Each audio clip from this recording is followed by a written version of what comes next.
Good morning everyone, my name is Rahul. I welcome you all in your teaching world family. आप लोगों ने कहा कि एमपी टेट की सीरीज़ चलाओ, तो एमपी वर्ग 3 के लिए स्पेशल सीरीज़ चलाई जा रही है। साथ में आपका सी टेट का सिलेबस सेम है, तो सी टेट भी कवर हो जाएगा। दोनों का बिल्कुल डिट्टो सेम है, कोई भी एक नंबर का भी अंतर नहीं है। तो इसमें क्या करूँगा मैं, आपको साइकोलॉजी, मैथ और ईवीएस 3 सब्जेक्ट तो इस शाम की क्लास में, और Hindi grammar plus Hindi pedagogy सुबह की क्लास में आपको कवर करा दूँगा। सुबह की क्लास 7 बजे आएगी और शाम की भी क्लास 7 बजे आएगी, 7 PM पे आएगी। ठीक है, पहले क्वेश्चन से स्टार्ट करेंगे। आपका पहला क्वेश्चन है, बाल मनोविज्ञान के अनुसार शिक्षा के क्षेत्र में मुख्य स्थान किसका है। बाल मनोविज्ञान की बात कर, जब बाल मनोविज्ञान की कर रहा है तो बालक का ही होगा ना। तो अभिभावक मनोविज्ञान कह रहा है, नहीं कह रहा ना, तो अभिभावक का कहाँ से आ जाएगा, अध्यापक कुछ नहीं होता। मेन चीज़ क्या है, अब बालक है। ठीक है, मनोविज्ञान में शिक्षा के क्षेत्र में सबसे बड़ा योगदान, सबसे बड़ा योगदान क्या है, सबसे बड़ा योगदान है कि बाल केंद्रित शिक्षा होने लग गई है। ठीक है, एक चीज़ साथ में एक्स्ट्रा फैक्ट भी बताता जाऊंगा आपको, जो कि यही हमारी वीडियो की खासियत है। देखो RTE 2009 है, जो कि प्रभावी कब हुआ था, 1 अप्रैल 2010 से हुआ था। ये क्वेश्चन हद से ज़्यादा रिपीट हुआ है, इसे याद कर लेना। नेक्स्ट क्वेश्चन है आपका, मनोविज्ञान प्रारंभ में किस विषय का अंग था। सबसे प्रारंभ में जो अंग था ना, वो दर्शन शास्त्र का था। और दर्शन शास्त्र के जनक कौन मानते जाते हैं, अरस्तु। इसीलिए मनोविज्ञान के जनक भी कौन माने जाते हैं, अरस्तु। अब बहुत सारे लोग कह सकते हैं सर बुंट, तो बुंट क्या है, प्रयोगात्मक मनोविज्ञान के जनक है। ठीक है, इस चीज़ को आप याद रखेंगे। अगर आपसे पूछे प्रयोगात्मक मनोविज्ञान के जनक कौन है, तो बुंट बताएंगे। और अगर आपसे पूछ ले किशोरावस्था का पिता कौन है, तो आप स्टेनले हॉल बताएंगे। तो सबके अलग अलग हैं। अगर आपको कोई भी कन्फ्यूजन होता है ना, तो वो आप किस में पूछेंगे, कमेंट बॉक्स में पूछ लेंगे। ठीक है, और शिक्षा मनोविज्ञान का जनक कह दिया आपसे कौन है, तो वो थॉर्नडाइक है। ठीक है, ये जो एक्स्ट्रा फैक्ट बताता हूँ ना, इन्हें कॉपी में जरूर लिख लेना। मनोविज्ञान ने सर्वप्रथम अपनी आत्मा का पता किया, फिर मन का, फिर चेतना का, फिर इसी तरह व्यवहार का संयोग है। एक चीज़ आप लिख लो अपनी कॉपी में, सबसे पहले हम किसकी स्टडी करते थे, आत्मा की, फिर मन की स्टडी आई, फिर चेतना आई। चेतना में बुंट वगैरह है, टिचनर है, और कौन है आपका, बुंट है, टिचनर है, ये 2 याद कर लो। और फिर अभी इस समय फिलहाल में क्या है, व्यवहार का अध्ययन करते हैं। तो ये कौन थे, वुडवर्थ थे। हद से ज़्यादा मोस्ट की पावर इनफाइनाइट लिख देना, इतनी ज़्यादा इंपॉर्टेंट है ये, तो आपको याद करनी ही करनी है। नेक्स्ट क्वेश्चन है, इसमें से कौन सी शिक्षा मनोविज्ञान की सर्वाधिक व्यक्तिनिष्ठ विधि है।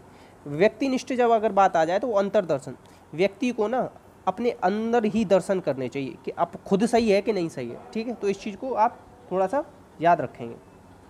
ठीक है, नेक्स्ट क्वेश्चन है आपका, प्रयोगात्मक मनोविज्ञान सर्वप्रथम प्रस्तावित किया। प्रयोगात्मक विधि किसने प्रस्तावित की थी, ये प्रस्तावित की थी विलियम वुंट ने। ठीक है, इस चीज़ को याद रखेंगे। और कब की थी, देखो हर एक फैक्ट से क्वेश्चन बना हुआ। 1879 ये पूछा गया है। कहाँ की थी, लिपजिंग में की थी, लिपजिंग, ये भी क्वेश्चन पूछा गया है।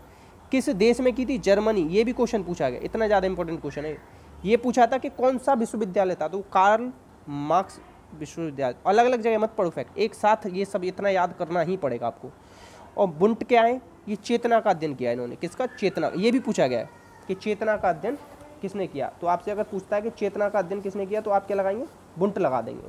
ठीक है, नेक्स्ट क्वेश्चन पे आगे बढ़ते हैं। नेक्स्ट क्वेश्चन है आपका, शिक्षा मनोविज्ञान में शैक्षिक विकास एक व्यवस्थित अध्ययन है। तो वो ये व्यवस्थित दे देगा, कभी कभी क्या दे देगा आपको, क्रमबद्ध दे देगा।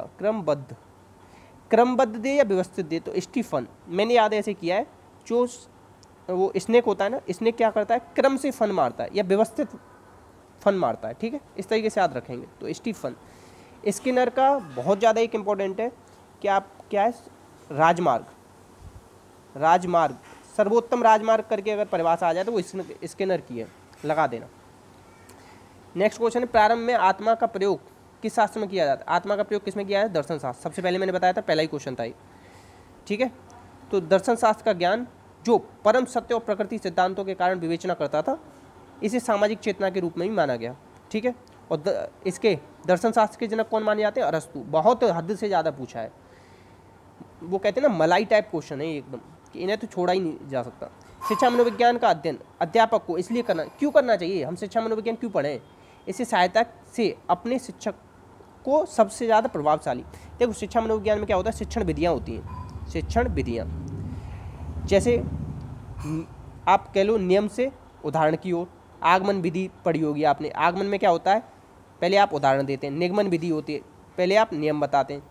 ठीक है, इस तरीके से बहुत सारी विधियाँ हैं, उसकी मदद से क्या हो, प्रभावशाली बन सकेगा आपका। ठीक है, नेक्स्ट क्वेश्चन, अब देखो ये कुछ बुक्स हैं जो कि बहुत ही ज़्यादा पूछी गई, तो इनको हमें मिलाना है, ठीक है। तो इन्हें मिलाना है, तो एक चीज़ देखो, रिपब्लिक किसकी है, ये प्लूटो की है, बहुत ज़्यादा इंपॉर्टेंट है। एमिली किसकी है, ये रूसो की है। एमिली किसकी है, रूसो की है, ठीक है। एमिली किसकी है, रूसो की है। संध्या गीत किसकी है, संध्या को कौन गीत गाएगा, सरस्वती जी के जो गीत भजन है ना वो संध्या को गाए जाएंगे। और स्कूल ऑफ सोसाइटी किसकी है, डीबी की है, जॉन डीबी। जॉन डीबी ने बाल मनोविज्ञान के क्षेत्र में बहुत काम किया, जॉन डीबी ने, ठीक है। करके सीखने पे बहुत जोर देते हैं जॉन डीबी। तो आंसर क्या हो जाएगा, पहले का तीसरा, पहले का क्या हो जाएगा आपका तीसरा, तो आंसर हो जाएगा ए। अगर आपको एक भी आता था ना, रिपब्लिक प्लेटो, देखो एक ऐसे याद कर लो, रिपब्लिक में से री पब लिक, अब इसमें से निकाल लो पब्लिक, और जब से कोरोना हुआ है पब्लिक क्या कर रही है, प्लेट थाली बर्तन सब बजा रही है ना, तो पब्लिक क्या बजा रही है, प्लेट बजा रही है। अब रोजगार को लेके प्लेट बजाई जा रही है, तो अगर एक इस तरीके से कम एक तो याद कर लो। और संध्या को क्या है, संध्या में सरस्वती जी के गीत आ जाएंगे, इतना याद रखो। नेक्स्ट क्वेश्चन है आपका, एक शिक्षक को अपने विद्यार्थी की क्षमताओं को समझने का प्रयास करना चाहिए, ये क्या है, शिक्षा मनोविज्ञान है ना। कौन सा मनोविज्ञान है, शिक्षा मनोविज्ञान। देखो कहीं पे भी आधारभूत विज्ञान आ जाए, आधारभूत विज्ञान, ठीक है, तो वो क्या आ जाए, स्किनर। ऐसे देखो जितने भी आपके भूत होते हैं, जितने भी आपके भूत होते हैं उन सब की स्किन आपको सफ़ेद दिखती है, सारे भूतों की स्किन क्या है, सफ़ेद है, ऐसे याद कर लो। नेक्स्ट क्वेश्चन, आधुनिक मनोविज्ञान का अर्थ क्या है, आधुनिक है व्यवहार का अध्ययन। सबसे पहले क्या होता था, आत्मा का अध्ययन, फिर क्या आया, मन का अध्ययन, फिर आया चेतना का अध्ययन, फिर आखिरी में अभी जो चल रहा है वो चल रहा है व्यवहार का अध्ययन। सारे प्रीवियस ईयर क्वेश्चन है, और यही आपको यही सारे सेम टू सेम रिपीट मिल जाएंगे, देख लेना, आपका 90% क्वेश्चन रिपीटेड होगा। शिक्षा मनोविज्ञान की उत्पत्ति का वर्ष कौन सा माना गया है, तो ये माना गया 1900 से, और इंडिया में कब से माना गया है, इंडिया के अंदर माना गया 1930 से। तो ये दोनों अलग अलग चीज़ें, ये याद रखना। अगर कहे कि कब से माना इंडिया के अंदर शिक्षा मनोविज्ञान, 1930, ठीक है। और एक चीज़ और बता देना साथ में, आप लोग आज कमेंट कर, एमपी टेट के वर्ग 2 में पेपर हुआ था ना, उसके बहुत सारे क्वेश्चन पड़े मेरे पास, आप चाहो तो मैं उन्हें भी करा दूंगा साइकोलॉजी के। तो आप लोग कमेंट करके ये बताएंगे कि आप चाहते हैं या नहीं, और ये वीडियो आपको कैसी लग रही है ये भी बताएंगे, और साथ में अपने दोस्तों के साथ शेयर करेंगे, तो जिससे मुझे पता चले कि आपको पसंद आई है, तो मैं और अच्छा कंटेंट दूंगा आपको, ठीक है। शिक्षा मनोविज्ञान का संबंध किससे नहीं है, शिक्षा मनोविज्ञान में देखो मानव व्यवहार का अध्ययन, ये तो अभी आजकल फिलहाल में ही करते हैं, मानसिक प्रक्रियाओं का ये तो करते हैं, सीखने के व्यवहार का तरीकों का अध्ययन, संचार माध्यमों का अध्ययन नहीं करते। तो क्या हो जाएगा, आंसर हो जाएगा इसका डी, ठीक है। नेक्स्ट क्वेश्चन है आपका, प्रेरणा, क्रियाकलाप व समायोजन, ये सब किसके हैं, ये सब है आपके क्रियात्मक के, क्रियाकलाप क्रियात्मक, ऐसे याद रखो, क्रियाकलाप और क्या रखो साथ में आप याद, क्रियात्मक, ठीक है। और एक चीज़ बता दूं, ये ना क्रियात्मक पक्ष किसने दिया था, सिम्पसन ने दिया था, सिम्पसन और हैरो ने, सिम्पसन एंड हैरो, याद रख लेना। नेक्स्ट क्वेश्चन है, विद्यार्थी में रुचियां, संवेग और मनोविज्ञान। देखो संवेग क्या होते हैं, भावात्मक पक्ष होते हैं, संवेग किस में आते हैं, भाव, तो याद रख लेंगे, ठीक है, आंसर हो जाएगा बी। अब देखो क्रियात्मक पक्ष, भावात्मक पक्ष और संज्ञानात्मक पक्ष, ये ब्लूम ने दिए हैं 3, ठीक है, तो ब्लूम के हैं ये। नेक्स्ट क्वेश्चन, गणित, अब देखो यहाँ से किसके, ये मैथ पेडागोजी के क्वेश्चन लिए मैंने, ऊपर भी कुछ क्वेश्चन मैथ पेडागोजी के थे। गणित की अच्छी पाठ्यपुस्तक की चयन हमें कैसे करना चाहिए, इसमें पता है क्या होनी चाहिए, पर्याप्त मात्रा में उदाहरण और प्रश्नावली में प्रश्न हो, तो बी हो जाएगा इसका राइट आंसर। तो आपकी मैथ पेडागोजी, साइकोलॉजी और क्या आपकी ईवीएस इसी शाम को ही कंप्लीट हुआ करेगी, और हिंदी सुबह। गणित विषय का अध्ययन में महत्व है, गणित विषय का पाठ्यक्रम में क्या महत्व है, विज्ञान विषयों के अध्ययन में सहायक है, या तर्कात्मक सोच में सहायक है, या व्यवहारिक है। अब ये बताना है, तो ये क्या है आपका, ये है तर्कात्मक सोच, क्या होगा आंसर इसका, तर्कात्मक सोच, ठीक है। इस वाले में ना, इस क्वेश्चन में देखो विज्ञान विषयों के अध्ययन में भी सहायक है गणित, क्योंकि देखो गणित ना, एक चीज़ याद है, ये पूछा जाता है क्वेश्चन कि गणित किससे सीधे डायरेक्टली किससे रिलेटेड है, तो गणित का संबंध ना सबसे ज़्यादा साइंस से आता है, ये क्वेश्चन बहुत पूछा जाता है। गणित में क्या तर्क देते हैं, रीजनिंग बहुत पढ़ी जाती है, व्यवहारिक जीवन में तो बहुत उपयोगी है।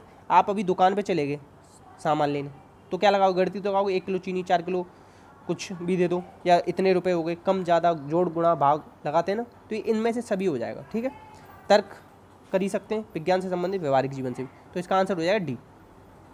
आंसर क्या हो जाएगा ऊपर वाले का? डी, याद रखना। नेक्स्ट क्वेश्चन है, जो विद्यार्थी ज्यामिति नहीं सीख सकता इस विद्यालय में नहीं आ सकते। मतलब ऐसा एक थे मनोवैज्ञानिक, उन्होंने कहा कि अगर ज्यामिति नहीं सीख सकता तो विद्यालय में ही नहीं आए, तो वो थे प्लेटो। मैंने ऐसे याद किया, आधा जा रहा है और आधा पा आ रहा है, तो इस तरीके से मैंने थोड़ा थोड़ा याद किया इसे। अब एक चीज़ बता दूं, सुकरात, प्लेटो, अरस्तु। अरस्तु के गुरु कौन थे? सुकरात। अरस्तु के गुरु कौन थे? प्लेटो। और प्लेटो के कौन थे? सुकरात। इस तरीके से। और अरस्तु किसके गुरु थे? सिकंदर के गुरु थे। ऐसे ये बहुत ज़्यादा पूछा जाता है कि सिकंदर का गुरु कौन था? अरस्तु। ठीक है, तो मैंने बता दिया आपको एक्स्ट्रा फैक्ट। नेक्स्ट क्वेश्चन है, गणित के पाठ्यपुस्तक में विषय वस्तु का संगठन कैसे होना चाहिए? विषय वस्तु का संगठन होना चाहिए पाठ्यक्रम के अनुसार। विद्यार्थी के अनुसार करोगे ना, तो विद्यार्थी तो कोई कुछ पढ़ना चाहता है, कोई कुछ पढ़ना चाहता है, कुछ तो पढ़ना ही नहीं चाहते, तो हमें क्या करना है? पाठ्यक्रम के अनुसार करना है। नेक्स्ट क्वेश्चन है आपका, भास्कर की लीलावती पुस्तक का अंग्रेजी में अनुवाद।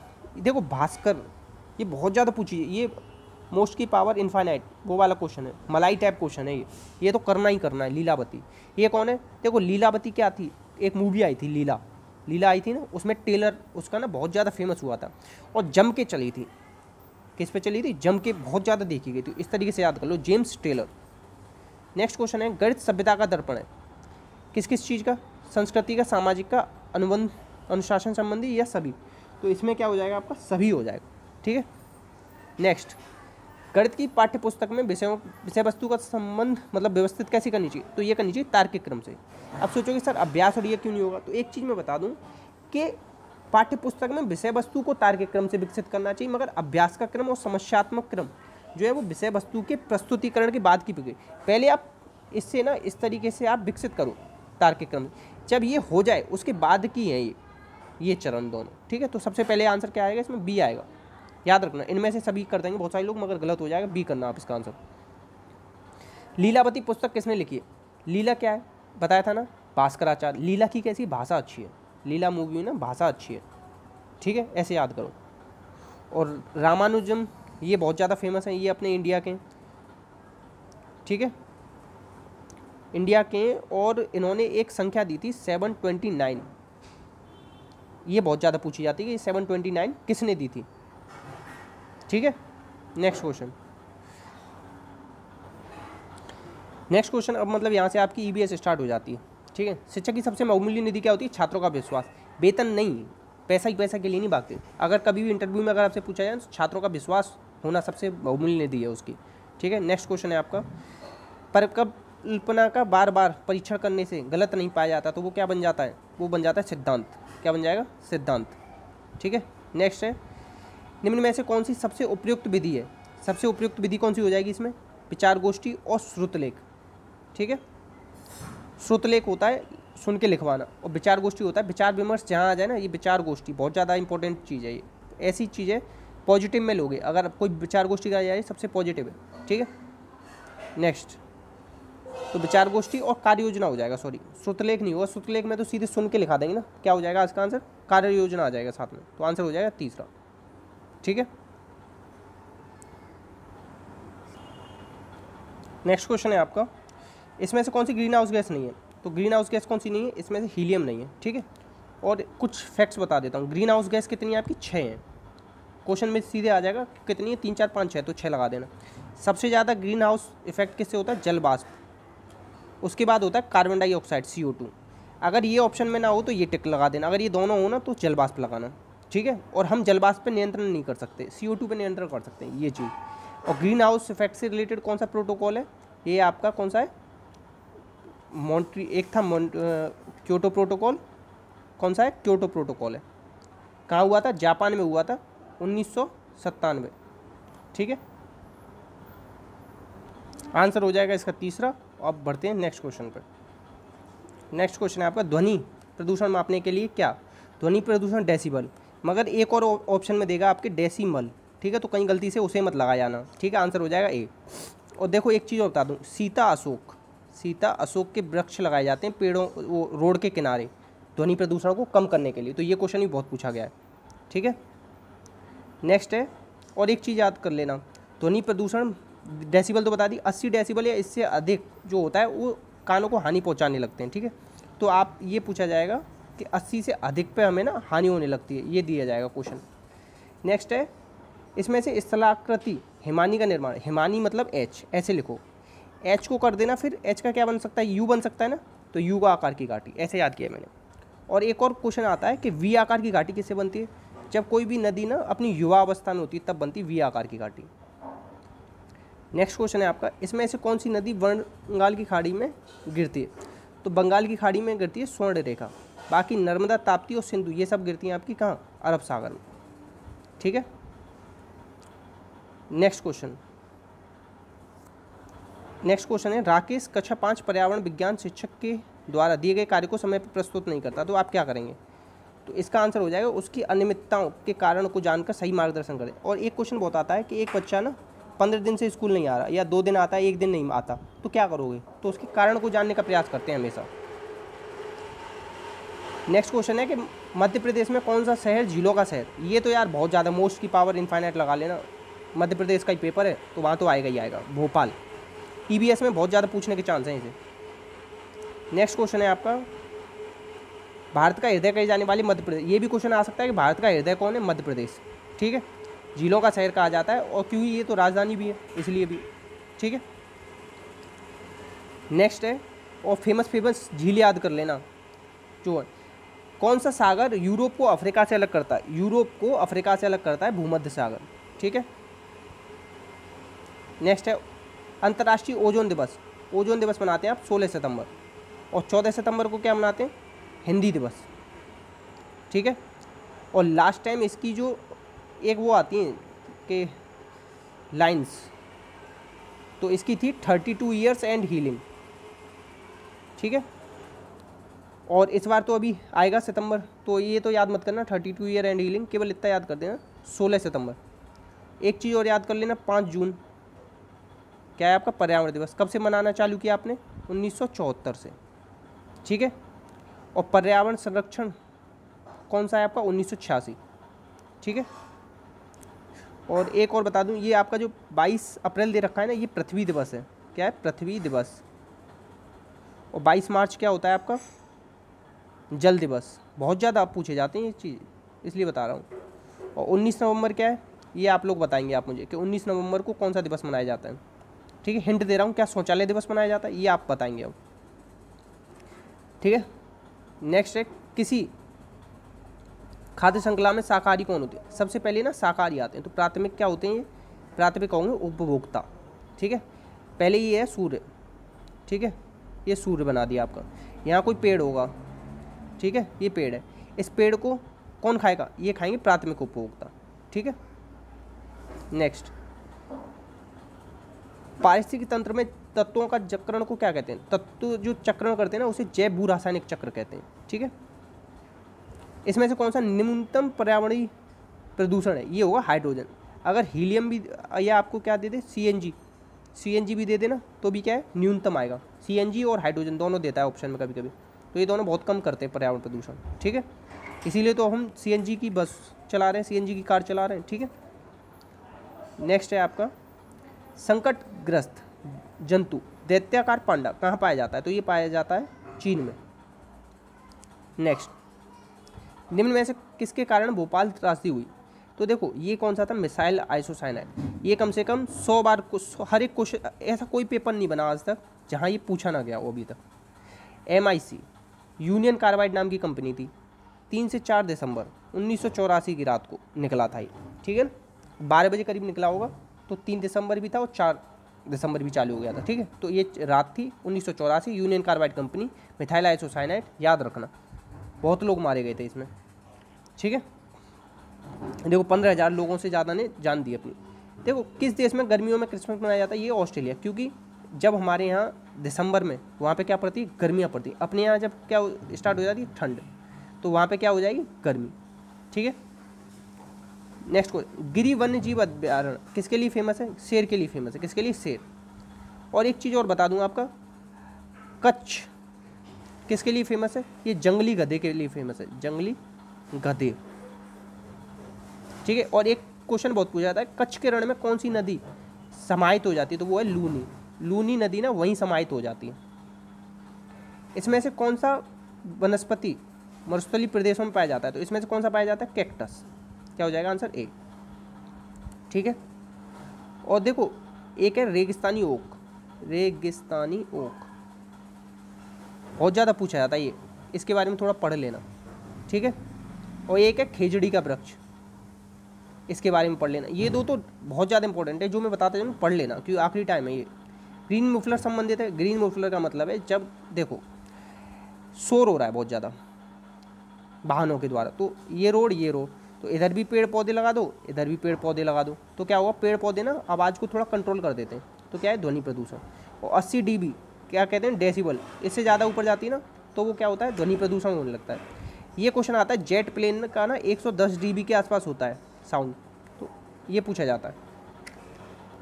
20 क्वेश्चन इसके करा दिए, बाकी साइकोलॉजी करा दी मैंने, हिंदी साइकोलॉजी करा दी, मैथ करा दिया, आपका ईवीएस करा दिया, हिंदी सुबह करा दूंगा। कंटिन्यू बने रहना, बाकी जिम्मेदारी मेरे ऊपर छोड़ देना। 120 प्लस की गारंटी है, क्योंकि इतने मैं ना खुद सीटेट यूपीटेट में ला चुका हूँ, और मेरा स्कोर है 130 प्लस लाने मुझे खुद, क्योंकि मुझे भी एमपीटेट देना है। आप लोगों का क्या टारगेट है, आप लोग कमेंट बॉक्स में लिख के बताएंगे। ठीक है, इसी के साथ अपना और अपनों का ख्याल रखेंगे। वीडियो को जितना ज़्यादा हो सके ना हर एक एमपीटेट वाले के पास पहुँचा देंगे। अपना और अपनों का ख्याल रखेंगे। जय हिंद, जय भारत।